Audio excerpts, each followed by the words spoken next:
Good morning. I'm Paula Cunningham, State Director for AARP Michigan. Thank you for joining us today for a conversation about a new survey of likely Michigan voters in this year's midterm election.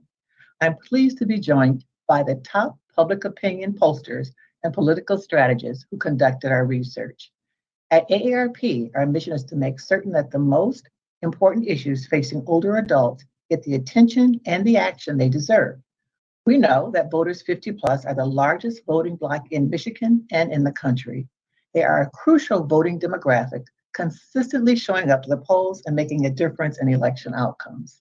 For example, in the 2018 midterm elections, the 50 plus made up 60% of the electorate, and they are poised to make an even larger share this year. Today, we are here to highlight findings from our brand new poll to understand the issues that matter most to Michigan voters 50 plus and how they plan to vote in November, and also the influence they're likely to have on this election cycle. We've enlisted the help of prominent pollsters who will help us delve into our research findings and what the implications are for the midterm elections. Matt Hogan is a partner at Impact Research. He has worked for the Democratic nominee in the past 4 United States presidential elections, polling in both the primary and the general election for President Joe Biden and also for President Barack Obama in his 2012 re-election campaign. In addition to his work at the presidential level, Matt has also polled for candidates at all levels of government, from mayor to the United States Senate. Bob Ward is a partner at Fabrizio Ward. He is a veteran political pollster and has 30 years of public and stakeholder opinion research experience, specializing in corporate image, reputation, and issues management. Bob has worked for Republican candidates at all levels of government and brings a right-of-center polling expertise to AARP's research. Thank you both for being with us here today. Now, just a few housekeeping notes before we get started. This event is being recorded, and we'll share the link later today. We will be muting the room while speakers are presenting. We will have a hard stop at 10 a.m., but certainly will leave time for Q&A. You can also add any questions in the chat along the way. And with that, let's dive right in. Bob? Thank you, Paula. So I think best place to start is to just refresh with everybody what we've done. So there was a statewide survey in Michigan, which has a few different sample universes that we'll be reporting on. So overall, we did a statewide sample of 500 likely voters in Michigan, but we also oversampled the 50 plus population. So we have a 850 total sample of voters 50 plus in Michigan. And we also did an oversample of African-American Black 50 plus voters, which is a total of 400 interviews there. So the 50 plus is the largest universe, but we do have the N of 500 statewide sample, which we'll be going through first. The survey was conducted via landline telephone, via cell phone, both with live interviewers, and also through text to online. So 35% was text to online, 35% was cell phone, 30% was landline. And that has been our standard practice in all of the AARP surveys, and delivers a high quality result. Let me share my screen. And we'll kick it off by looking at sort of the political environment in Michigan. What's who's ahead in the governor's race, and then get into some of the political environment, and then the issues that are important to voters, especially 50 plus voters in the state of Michigan. So this is among all voters, 18 plus likely voters, and what we see is Governor Whitmer has a 5-point advantage. She's getting 51% of the vote currently to Tudor Dixon's 46% of the vote. There's not much difference when we look at the electorate, whether it's the 50 plus or under 50. It is slightly tighter, a point tighter among voters 50 plus. As was mentioned by Paul at the outset, these voters will make up the lion's share of the electorate come November. They were 60% in the last midterm election, and they could be that or higher this go around. And we have a couple data points to look at on that. The vote is very polarized by Democrats and Republicans. But Whitmer is in this race, and is ahead given her performance among unaffiliated voters or independents, we'll call them here, which are the lion's share of voters in Michigan. I think with 39% of the sample are independents, and she has a 7-point lead among them. Huge gender gap. Among the overall electorate, there's a 24-point gender gap with women favoring Whitmer. And then the gender gap it also exists in the 50-plus electorate. It's even wider. It's a 27-point gender gap. And so that is, obviously one of the key definitional differences in this race, as is education.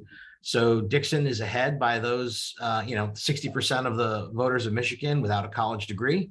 And if you have a college degree, Whitmer's running away with it by 20 points. On the generic congressional ballot, we see a lot of the same,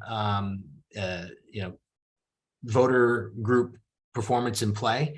The Democrat is ahead by just 2 points, 47-45 for the congressional vote. Again, this is a generic congressional vote statewide, but it is dead even among voters 50 plus. And not only do they make up the largest share of the electorate, but it's also going to be most competitive among voters 50 plus. So I'll pause there, and Matt, if you have anything to add to where the ballots stand. Yeah, I feel the governor just has to feel really good, I think, about these numbers. I think especially with independents, you referenced she's leading them by 7 points. And I think that's especially impressive given that they actually favor Republicans by a 2-point margin on the generic ballot. So she's basically outperforming the generic ballot among independents by a 9-point margin, which is 3 times, the overperformance that she is among voters overall.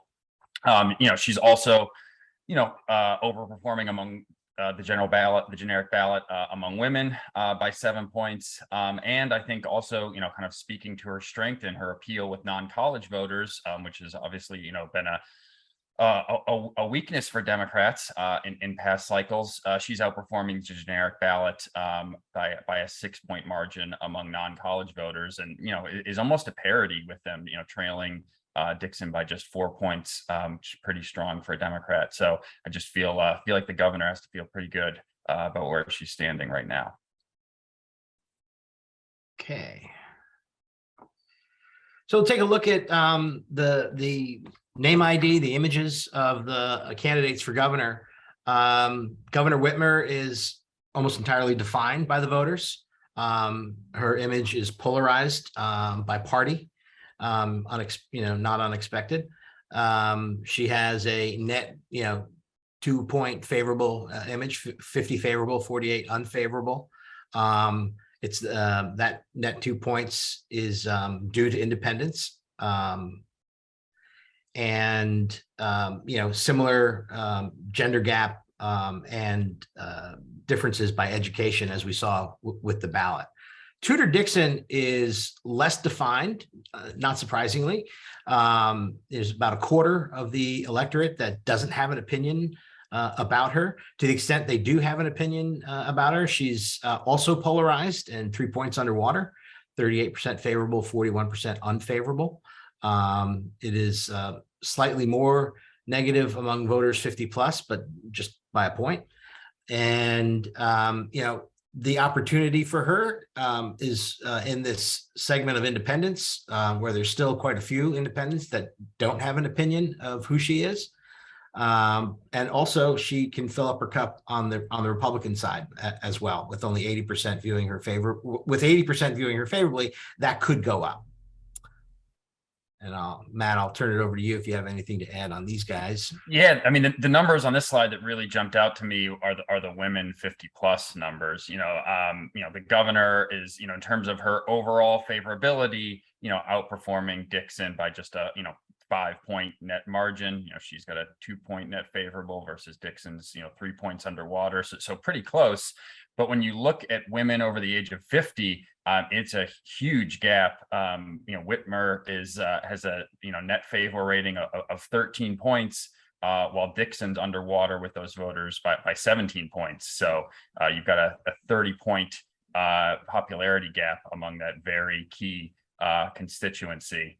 All the other thing that just jumps out to me is, like you mentioned, Dixon's underwater with independents by a 9-point margin. So she definitely has some work to do with those voters. Okay, so I'll point out that Dixon has quite a lead among men 50 plus, and so Governor has her work cut out for her there. So the competition in the 50 plus arena will be fierce. Let's look at the political environment, which is pretty sour, certainly nationally. The wrong direction number nationally is 71%. It's certainly less so in the state, but still majority of Michigan voters see that the state is heading in the wrong direction, 55%. And, the economy is looming large for most Michiganders, right? 57% say the U.S. economy is not working well for them. So there are some headwinds if you're an incumbent based on the economic numbers, and that Whitmer is ahead, I think, is not insignificant given where the state of the political environment is. Let's look at the motivation to vote. We have a 10-point scale. How motivated are you to vote in the general election for governor and Congress? And I think the thing that stands out here is the difference between voters under and over 50. So not only are the 50 plus voters going to make up the lion's share of the electorate, but based on these motivation numbers, it could be larger. 88% say their motivation to vote is a 10 on a 10-point scale among voters 50 plus. And, that's if you look at the voters under 50, 72%, it's high, but it's, it's still a 16-point gap when compared to voters 50 plus. Are you worried about your personal financial situation? Majority of Michiganders are. There's a partisan skew to it, but even 43% of Democrats are worried about their financial situation. And Republicans obviously are way over indexed on that concern.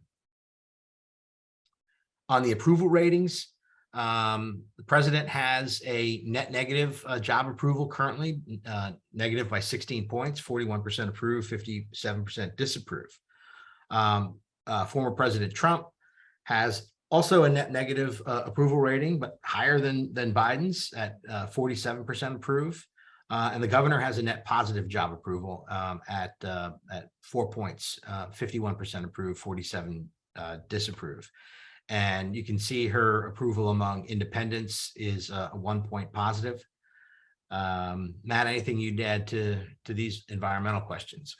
I think just, demonstrates again that the governor's doing a good job, I think, navigating a fairly tough political environment. You got a majority of voters believing the state's on the wrong track. But, a majority also, approves of the job she's doing. And I think, her performance, I think, especially stands out, compared to the president's. Her job approval rating is 10 points above his. And when you look among independents, that gap rises to 15 points. She's also doing 9 points better among Democrats. And the one other thing I would note is, earlier this year, we saw a big advantage, for Republicans in terms of motivation. But I think especially following the overturning of Roe, we've seen a narrowing of that gap, and I think we see that here as well. Republicans still a bit more motivated, but just by a 4-point margin over Democrats. So that those motivation numbers now much closer than they were earlier in the year. So let's turn to some of the issues that voters are concerned about. And this is in the context of deciding their vote for Congress. Which issues is personally most important to you in deciding your vote for Congress? We tested 14 discrete issues, and leading the list are abortion at 13% and inflation and rising prices at 13%. But there's it's not an enormous lead. You've got a lot of issues that are on voters' minds: Social Security and Medicare, immigration and border security. We did some groupings of what we were calling the economic focused issues. So inflation and rising prices, taxes, government spending and debt, and jobs in the economy. When you group that together, it's 29%. So it's a significant issue cluster, which is higher among Republicans and independents than it is among Democrats. So when we look at what issues Republicans, Democrats, and independents are most concerned, and by the way, this is which issue are you most concerned with, does not mean that if they didn't select another issue, it's not that it's unimportant, it's just not the number one issue. But Republicans gravitate towards inflation, immigration, and taxes and spending. Democrats on their list, abortion tops it at 21%, followed by Social Security and Medicare, and voting rights. Independents also have abortion on their list, but the other issues here are economic, taxes and spending, number one, and inflation, number three. So the economy is looming large, but there are definitely other issues in play at the federal level.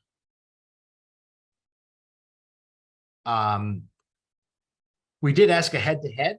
Now more specifically, which of the following is personally more important to you in deciding your vote for Congress: inflation or the Supreme Court overturning Roe v. Wade? And here, inflation definitely has the advantage of 13 points. But the concern about the Supreme Court decision, not an insignificant 41%. It's dominant among Democrats, but among independents and Republicans, inflation is the more important issue.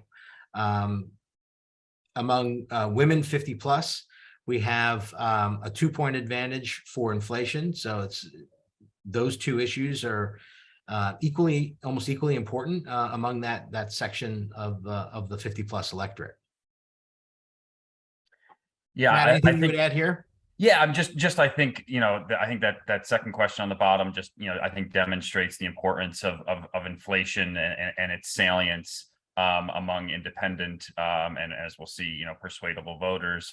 And when we kind of give them that whole list of issues, among independents, abortion and inflation are basically tied. But I do think it's instructive here that when we kind of just give them those two options of which are they more focused on, those 50 plus independents by nearly a 20-point margin prioritize inflation. Just I think really kind of clearly demonstrating its importance, especially to swing voters this cycle.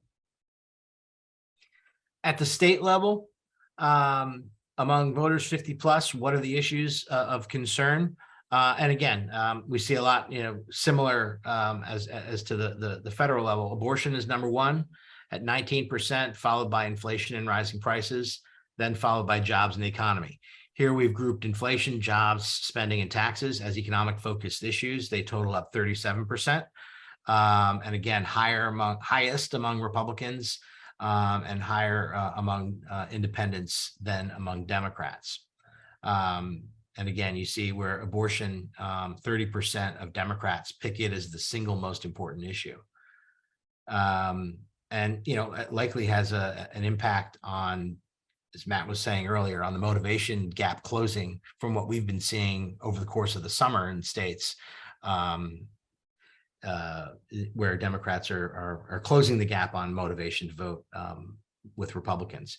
The direction of the state, obviously it's a partisan viewpoint, whether you think the state's going in the right direction or not. Democrats, 84% of them say it's heading in the right direction. 93% of Republicans say it's heading in the wrong direction. It's a deficit of 9 points among independents. Biggest concerns of inflation.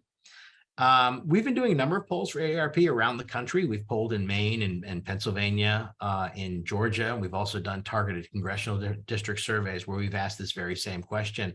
This is the first one where gasoline is not the top issue. And so things are changing, right? As gas prices go down, its share of concern of inflation also has gone down. But other things are taking its place. And so food, healthcare, and prescription drug costs are the leading inflation drivers in addition to gasoline. And then how people are going to vote come election day here in Michigan. 51% say they'll vote in person on election day. 41% say they'll do so either through absentee or mail ballot. Matt, anything here? Yeah, I mean, you touched on it, but the change in gas prices, is really the most striking and maybe most surprising thing to me in this survey. A couple of months ago, we did a poll for AARP in Pennsylvania, and gas prices, was the dominant issue. 2-to-1 over food prices in terms of their biggest cost concern. So this is quite a shift. That not only is it not only leading, but it's behind food and tied with prescription drugs and healthcare. So just pretty remarkable shift. Yet with the caveat it's a different state, but still quite a big shift over the past 2 months on the gas prices front. So we went through the top issue, but that, as I mentioned, it's not the only issues that are important to voters, and particularly to voters 50 plus. So we have some issues that we tested in the survey, how important, extremely, very, somewhat, not very, not at all. And the numbers we're showing here are the percent saying extremely or very important to their vote come November. And we've broken it out by party to demonstrate that issues like Social Security, Medicare, and the cost of prescription drugs are important to voters 50 plus, regardless of party. And so, Social Security, 80% of Republicans, 88% of Democrats feel that is either a very or extremely important issue. Numbers are a little bit lower on Medicare cost of prescription drugs, but 2/3 of Republicans say Medicare is important in determining their vote come November, and prescription drugs, similar numbers. And so we ask some questions about if you would be more or less likely to support a candidate for Congress that advocated this position. We get unbelievably high numbers. So if you're looking to how are you going to address voters' concerns, the 50 plus voters' concerns, support protecting Medicare from cuts. 63% would be much more likely to vote for a candidate for Congress. 88% would be at least somewhat more likely to vote for a candidate. 87% would be more likely to vote for the candidate. These intensity numbers are off the chart. Supporting allow Medicare to negotiate for lower prescription drug prices. Gonna happen, but here's the data that of why that's a good thing. And as we look at and expanding access to quality, affordable long-term care for seniors, also extremely high numbers. We break it out by party, and there is virtually, there's a difference between Republicans and Democrats, but in the larger picture, that difference is insignificant. You've got 80% of Republicans voting for a candidate who would protect Medicare, 83% of Republicans voting for a candidate to protect Social Security, prescription drug prices, 3 out of 4 Republicans, and supporting affordable long-term care, either at home or in nursing homes, 72% of Republicans. These are bipartisan issues that candidates for Congress can get behind. Yeah, and I would just note, as a Democrat, with the passage of the Inflation Reduction Act, just really encouraged by those prescription drug numbers.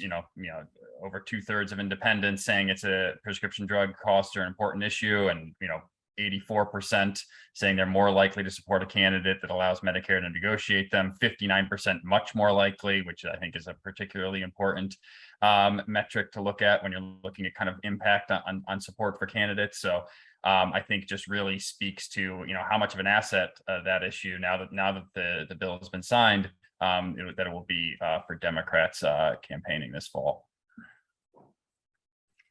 And lastly, quickly, we'll look at what we call the persuadable voters. Who are persuadable voters? When we ask the governor's ballot, we ask who they're voting for, and then we ask, are you definitely or probably going to vote for that candidate? The persuadable voters are those who are either undecided or did not say they were definitely voting for Dixon or Whitmer. And they make up just under 1/5 of the sample. 18% of the voters, 50 plus, are persuadable. And they are largely independents. 61% of them are independent compared to I think 34% of voters 50 plus are independent overall. They tend to be a little bit more conservative and more moderate than the 50 plus electorate overall. And given the lack of definition of Dixon, that's probably not surprising. You can see that Whitmer has a much larger definite vote share. These voters are more economically focused on inflation, jobs in the economy. Abortion also is an important issue, but less so than overall in terms of the issues driving the gubernatorial vote. So I think, I don't know, Matt, if you have anything else to add here, we probably have a few minutes for questions after this. No, let's open up for questions. Okay.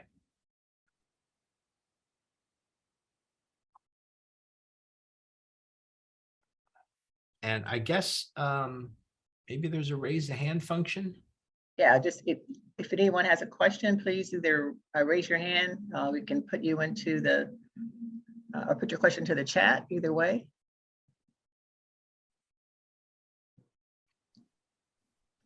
Don't see any hands up.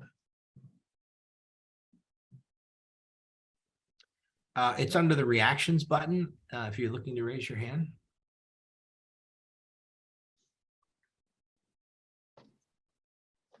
I don't see any hands in there. I don't see anything in the chat. I